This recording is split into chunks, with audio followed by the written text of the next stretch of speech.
صلاة على النبي فرخوازانی عزیز و خۆشەویست دێنە سەر ڕوونکردنەوەی یەک لە بابەتەکانی تری سەنڕایزتێن کە ئەویش بابەتەکانی کندشناڵزە لە زمانی ئینگلیزیدا بەگشتی ئێمە چەند کندشناڵێکمان هەیە zero conditional پێشی دەوترێت open conditional we have first conditionalمان هەیە second conditionalمان هەیە third conditionalشمان هەیە لە منهەجی قوتابخانە mixed conditionalمان نییە دەنا لە دەرەکی لە زمانی ئینگلیزیدا mixed conditionalشمان هەیە بەڵام ئەوەی کە ئێمە ئەمڕۆ دەمانەیە باسکەین ئەو بابەتانن کە لە سەنڕایزتێندا هەن کە کندشناڵەکانی zero conditionalەکە یاخود پێی دەوترێت open conditional first conditional هەروەها second conditional فەرخوازانی عزیز و خۆشەویست ئەوەی کە لێرەکانەدا گرنگە چەند شتێکە لە کندشناڵەکاندا پێویستە ئێمە زۆر بەباشی کۆنتڕۆڵیکەین و بیزانین ئەوانیش سترکچەرەکەیە واتە یاساکەیەتی ڕوولەکەیەتی بەکارهێنانەکەیەتی یوسجەکەیەتی باشە ئەو یوسجە لە چ کاتێکدا بەکاردێت examples بزانین داخۆ ئایا ئەم نمونەی کە بەردەستمانە zero conditionalە first conditionalە یاخود second conditionalە هەستا بابینە سەر ڕوونکردنەوەی هەر یەکێک لەو بابەتانەی کە هەمانە هەر سێ کندشناڵەکە ناوی یەکەم بابەتمان بابەتی zero conditionalە zero conditional if present simple تۆ بەڕێزت دەبێ ئەوەت زانی بێ کە present simple چییە ئەگە نایزانی ئەزیەت پێشەوە بڕۆ سەر بابەتەکانی ڕابردوو کە تیایدا بە تەفاسیلی باسی present simple مان کرد بوو ئەگە زۆر بە سادەیی پێتان بڵێمەوە present simple دوو یاسای هەبوو یاسای یەکەم یانی ئەوە بوو کە دەمانگوت دەکرێت ئەو ڤێربی ئێرەکانەکە هەیە ڤێربێکی بیس بێت یاخود ڤێربێکی ئێس بێت ئەگەر بۆ هی و شی و ئت و کۆمەڵەکەی بێت SIS طبعا ئەو ڤێرب بیسمان چۆن نەرێ دەکرێت کە لە دەستەکانی ڕابردوو لە دەستەکانی سەرەتا خوێنمان ڤێربی بیس بە دەونت نەرێ دەکرا ڤێرب ئێس بە دەست نەرێ دەکرا و ئێسەکەی لێ دەکرایەوە کاتە ئەوە present simple بە هەمان شێوەز کاتە ئێرەکانە هەردوو دیوەکەی وەکو یەکترن یاساکی تری present simpleمان هەبوو گوتمان ئەوە ئەگە یاسای یەکەم بە یاسای دووەمی گرتی و لە کۆمەڵەی بی کە کۆمەڵەی بی مەبەستمان پێ ئز و ئەم و ئار بوو بۆ present simple لە دوای ئز و ئەم و ئارەکە گوتمان مەرجە دەبێت یا ناوێک یاخود ئەدجێکتیڤێک هەبێت ئەمە یاسای دووەمی present simple طبعا جیاوازی نییە لێرەکانە یاخود لێرەکانە ئەم دو یاسا جێبەجێ دەکەین present simple دوای ئفەکەی هەمیشە ڕستەیەکی present simple دێ دوای ئەویان کۆمایەک دێت اینجا present simple دێ بە دوایدا ئەوەی کە گرنگە ئێمە لێرەکانە بیزانین زۆر جار هەیە ئاسایە کە دەکرێت ئەم present simple بکەوێتە ئێرەکانە بەمەش کۆما لە ڕستەکەیدا بوونی نامێنێت ئەمە لە ڕستەکەیدا بوونی نامێنێت زۆر باشە بزانین usage لەلایەنی بەکارهێنانەوە بۆچی شتێکی بەکاردێنم to talk about things that are always true like a scientific fact ئەمە present simple یەکێک لە خاڵەکانی هەر بەخۆشی وا بوو گوتمان present simple بۆ شتێک بەکاردێنین کە generally trueە always trueە عادەتەن ڕاستە شتەکە ئەو شتێکە هەمانە عادەتەن ڕاستە وەکو شتێکی زانستی سەلمێنراوە ئەوە چییە ئەمە zero conditional یاخود open conditional بۆ ئەمە بەسە بەکاری دێنین با چەند نمونەیەک بێنمەوە if you freeze water it turns into ice تۆ ئەگەر ئاو بیبەستێ باشە ئەگەر ئاو بخەیتە ناو فرێزەرێکەوە ناسەلاجەیەکەوە ئەگەر بیبەستێ it turns into ice of course واتە بە دڵنیایی چی دەبێت بە سەهۆڵ دەبێت بە بەفر and if you heat water وهروها ئەگەر ئاو بکڵێنیت at 100 Celsius degrees لە 100 پلەی سیلیزی it boils دەکڵێت سیرکەن ئەوە کە گرنگە لەکانە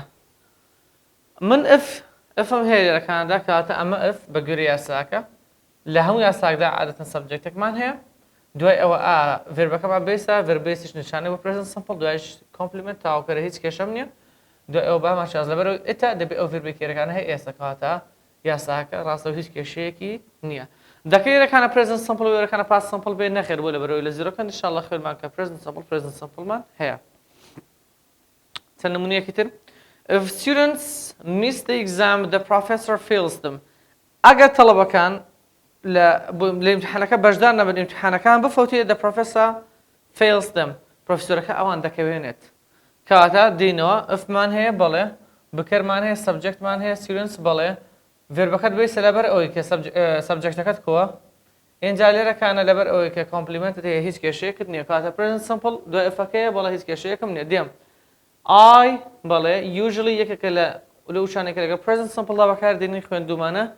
لەگەڵ I ڤێربەکەم بەیسا بەڵێ کاتە ئەمەشیان ڕاستە ئەمەش هیچ کێشەیەکی نییە. I get tired if I work too much. ماندوو دەبم ئەگەر زۆر ئیش بکەم. باش زۆر کار بکەم. دێم ئەمان ئەو یاسا دەیگرێتەوە سەرەتا present simple اینجا ئەف هاتووە کاتە دێم ئەمە I subject ئەمە verb base کێشەی نییە. Tired هیچ کێشەی نییە تەواوکەر هیچ کێشەی نییە. I get tired ماندوو دەبم. K if present simple داخۆ دوای خۆشی دێم subject verb base complement هیچ کێشەیەکی نییە کاتە تۆش دەتوانین بە دڵی خۆت کۆمەڵێک نمونەی بێنێ وە کۆتا نمونەشف I'm late for dinner start eating without me. ئەگەر من دوای خۆتم بەبێ من بخۆ کاتە ئاگادار بە دەتوانین لە دوای ئەفەکەدا present simple مان هەبێت بەبێ کێشە. جۆری دووەمی کندیشناڵەکان کە هەمانە پێی دەوترێت first conditional. first conditional بە ئەمریکیەکەی ئەمە پێی دەوترێت مەرجی یەکەم ڕستەی مەرجی یەکەم. طبعا لە ڕستە مەرجەکاندا ئەمە هەمیشە مەرجێک دادەین ئەگەر فلانشت ببێ فلانشت دەبێ. بۆیە لێرەکانەدا لەوەی یەکەمدا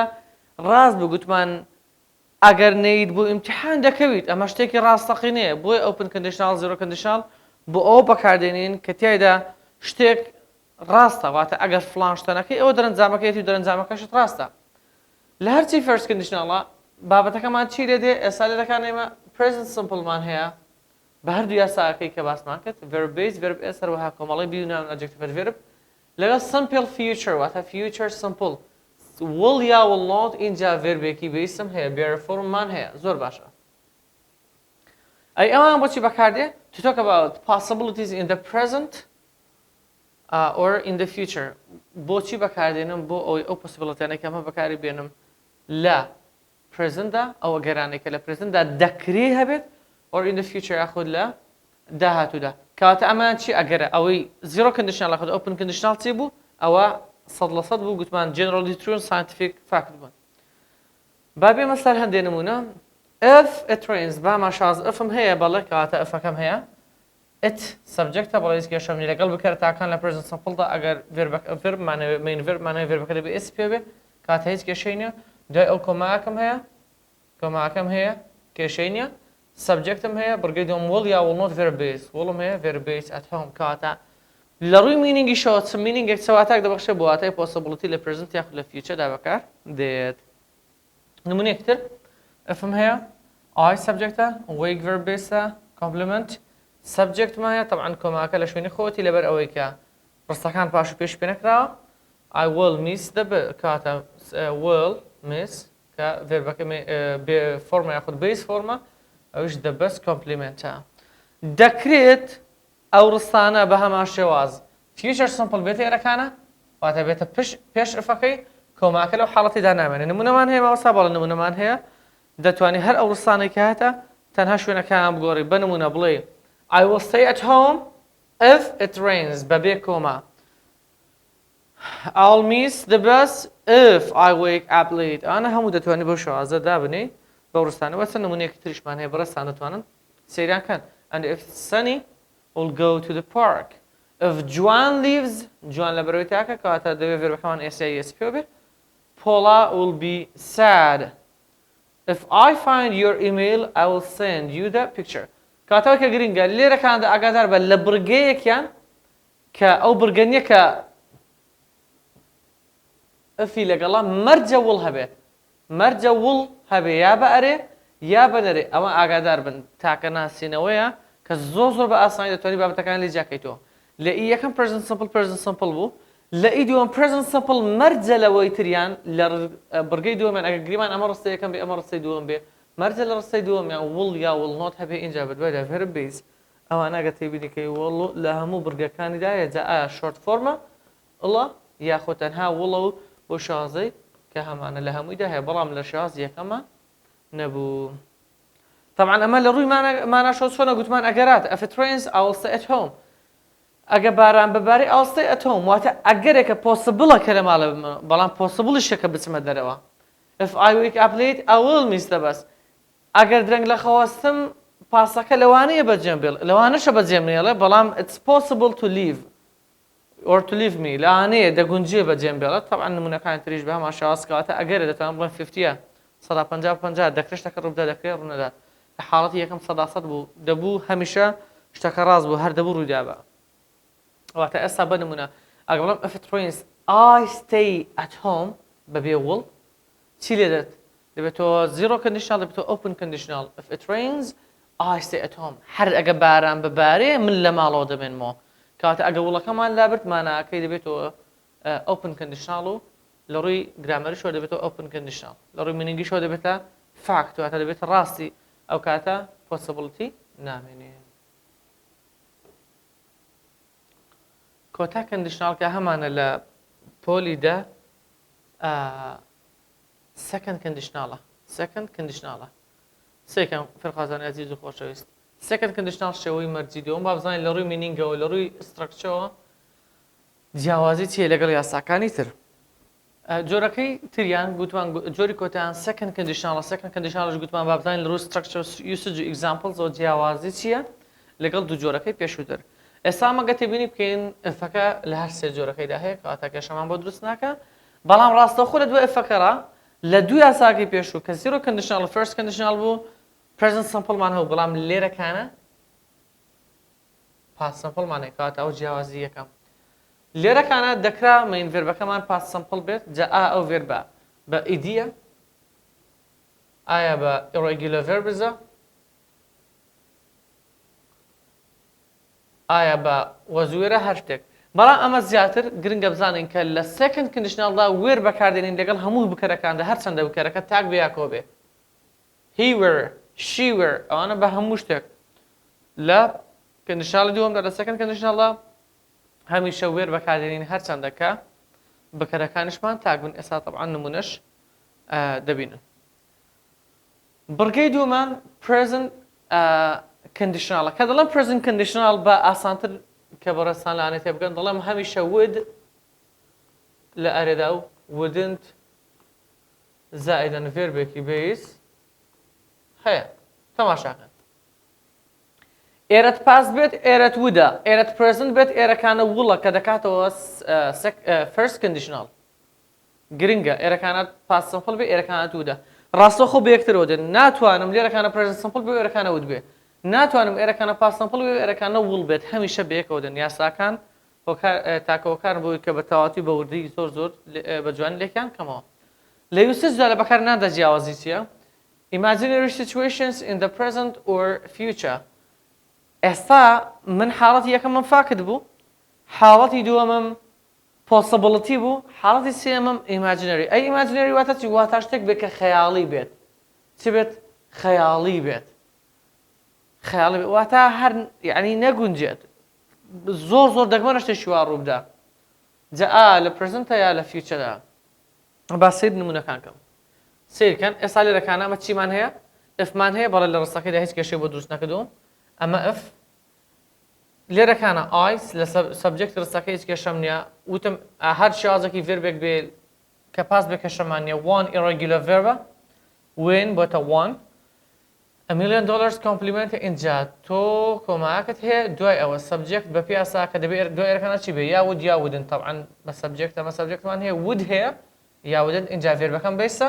اینجا کۆمپلیمنت کاتە کێشەم نییە if I were you ناڵێ if I was you بۆ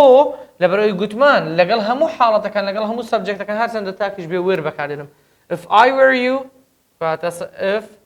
لە کەندیشناڵەکانی کە هەڵە بوو کە بمان گوت بە وێر لەگەڵ هەموویان بەکاردێ بەڵام لە second conditional مەرجی ناسینەوەیەتی و دەبێت لەگەڵی بێت دەڵێن if I were you I would کوێت کاتە would هەیە یا wouldn't هەیە اینجا verb base هەیە هەموو ڕستانێکە هەیە ئاگادار بە دەبێت دوای ئفەکە ڕاستەخۆ past simple بێت دوای would یا wouldn't اینجا verb base بێ دەکرێت وەکو ئەوانی تر ئەمەر بێت ئەم بڕگێش بێتەوە پێشەوە بەڵێ زۆر ئاسایە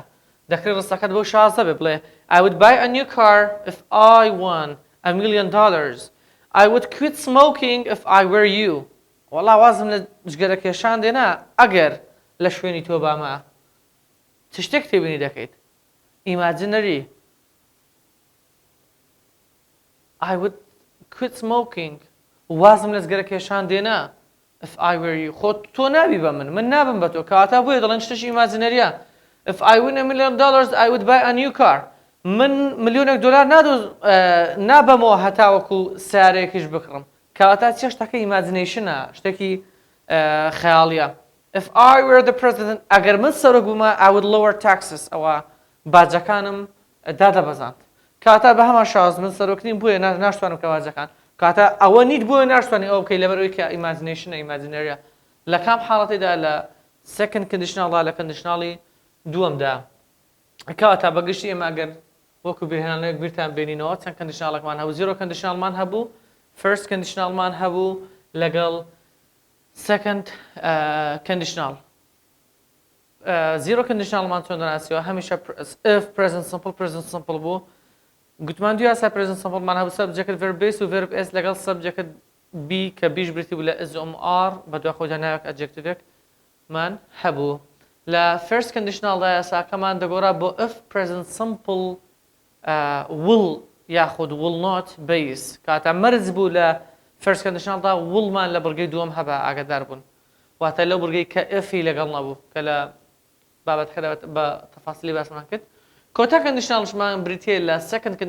conditional ئەوەی کە گرنگ گوتمان where لەگەڵ هەموو سەبجەکتەکان بەکاردێ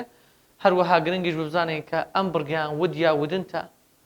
لەگەڵ past simple ئێرەکانە past simple دەبێت ئێرەکانە would یا wouldn't بێت اینجا base form بەدوایدا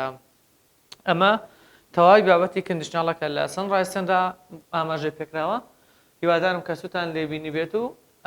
چێشتان لە سەرکردنی ڤیدیۆکە بینی بێت هەر سەرکەوتوو بن